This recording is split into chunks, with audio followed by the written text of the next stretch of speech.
ನಮಸ್ಕಾರ ಸ್ನೇಹಿತರೆ. ಭಾರತ ತಂಡ ಇಂಗ್ಲೆಂಡ್ ವಿರುದ್ಧ ಮೊದಲ ಟೆಸ್ಟ್ ಪಂದ್ಯವನ್ನು ಹೀನಾಯ ರೀತಿಯಲ್ಲಿ ಸೋತ ಬಳಿಕ ಈಗ ಟೀಮ್ ಇಂಡಿಯಾ ಸ್ಕ್ವಾಡ್ ನಲ್ಲಿ ದೊಡ್ಡ ಬದಲಾವಣೆ ಮಾಡಲಾಗಿದ್ದು, ಎರಡನೇ ಟೆಸ್ಟ್ ಪಂದ್ಯಕ್ಕಾಗಿ ಈಗ ಭಾರತ ತಂಡಕ್ಕೆ 3 ಹೊಸ ಆಟಗಾರರು ಎಂಟ್ರಿ ನೀಡಿದ್ದಾರೆ. ಹೌದು ಸ್ನೇಹಿತರೆ, ಇಂಗ್ಲೆಂಡ್ ವಿರುದ್ಧ ನಡೆದ ಮೊದಲ ಟೆಸ್ಟ್ ಪಂದ್ಯದಲ್ಲಿ ಟೀಮ್ ಇಂಡಿಯಾ 28 ರನ್ಗಳ ಅಂತರದಿಂದ ಹೀನಾಯ ಸೋಲನ್ನು ಅನುಭವಿಸಿತ್ತು. ಆದರೆ ಈಗ ಎರಡನೇ ಟೆಸ್ಟ್ ಪಂದ್ಯಕ್ಕೆ ಸಜ್ಜಾಗುತ್ತಿರುವ ಟೀಮ್ ಇಂಡಿಯಾಗೆ 3 ಹೊಸ ಆಟಗಾರರು ಎಂಟ್ರಿ ನೀಡಿದ್ದು, ಇದರ ಜೊತೆಗೆ ಟೀಮ್ ಇಂಡಿಯಾದ 2 ಸ್ಟಾರ್ ಆಟಗಾರರು ತಂಡದಿಂದ ಹೊರಬಿದ್ದಿದ್ದಾರೆ. ಸ್ನೇಹಿತರೆ, ನಿಮ್ಗೆಲ್ಲ ಗೊತ್ತಿರುವ ಹಾಗೆ ಭಾರತ ಮತ್ತು ಇಂಗ್ಲೆಂಡ್ ನಡುವಿನ 5 ಪಂದ್ಯಗಳ ಟೆಸ್ಟ್ ಸರಣಿಯ ಎರಡನೇ ಟೆಸ್ಟ್ ಪಂದ್ಯ ಇದೇ ಫೆಬ್ರವರಿ 2ರಂದು ನಡೆಯಲಿದೆ.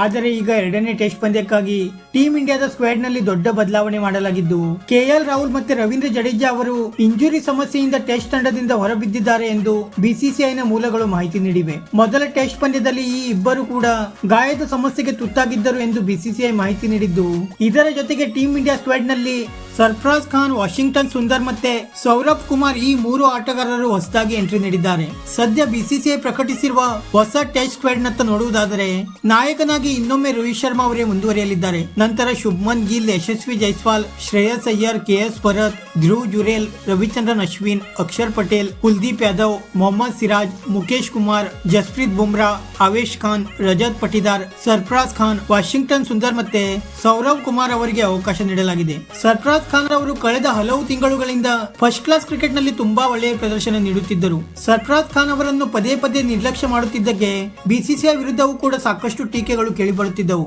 ಆದರೆ ಈಗ ಕೊನೆಗೂ ಕೂಡ ಸರ್ಫರಾಜ್ ಖಾನ್ ಅವರು ಭಾರತೀಯ ಟೆಸ್ಟ್ ತಂಡದಲ್ಲಿ ಸ್ಥಾನ ಪಡೆಯುವಲ್ಲಿ ಯಶಸ್ವಿಯಾಗಿದ್ದು, ಬಹುತೇಕ ಎರಡನೇ ಟೆಸ್ಟ್ ಪಂದ್ಯದಲ್ಲಿ ಪ್ಲೇಯಿಂಗ್ 11 ನಲ್ಲಿಯೂ ಕೂಡ ಸ್ಥಾನ ಪಡೆಯುವ ಸಾಧ್ಯತೆಗಳಿವೆ. ಮತ್ತೆ ಎರಡನೇ ಟೆಸ್ಟ್ ಪಂದ್ಯ ಭಾರತ ತಂಡಕ್ಕೆ ತುಂಬಾ ಮಹತ್ವದಾಗಿದ್ದು, ಈಗಾಗಲೇ ಮೊದಲ ಟೆಸ್ಟ್ ಪಂದ್ಯ ಭಾರತ ಸೋತ ಕಾರಣ ಎರಡನೇ ಟೆಸ್ಟ್ ಪಂದ್ಯವನ್ನು ಯಾವುದೇ ಪರಿಸ್ಥಿತಿಯಲ್ಲಿಯೂ ಕೂಡ ಗೆಲ್ಲಲೇಬೇಕಾಗಿದೆ. ಸ್ನೇಹಿತರೆ, ಸರ್ಫರಾಜ್ ಖಾನ್ ಅವರಿಗೆ ಟೀಮ್ ಇಂಡಿಯಾದಲ್ಲಿ ಅವಕಾಶ ನೀಡಿದ್ದರ ಬಗ್ಗೆ ನಿಮ್ಮ ಅಭಿಪ್ರಾಯವನ್ನು ನಮಗೆ ತಪ್ಪದೇ ಕಮೆಂಟ್ ಮೂಲಕ ತಿಳಿಸಿ. ವಿಡಿಯೋ ಇಷ್ಟ ಆಗಿದ್ದರೆ ಲೈಕ್ ಮಾಡಿ ಮತ್ತೆ ಚಾನೆಲ್ ಅನ್ನು ಸಬ್ಸ್ಕ್ರೈಬ್ ಮಾಡಲು ಮರೆಯಬೇಡಿ.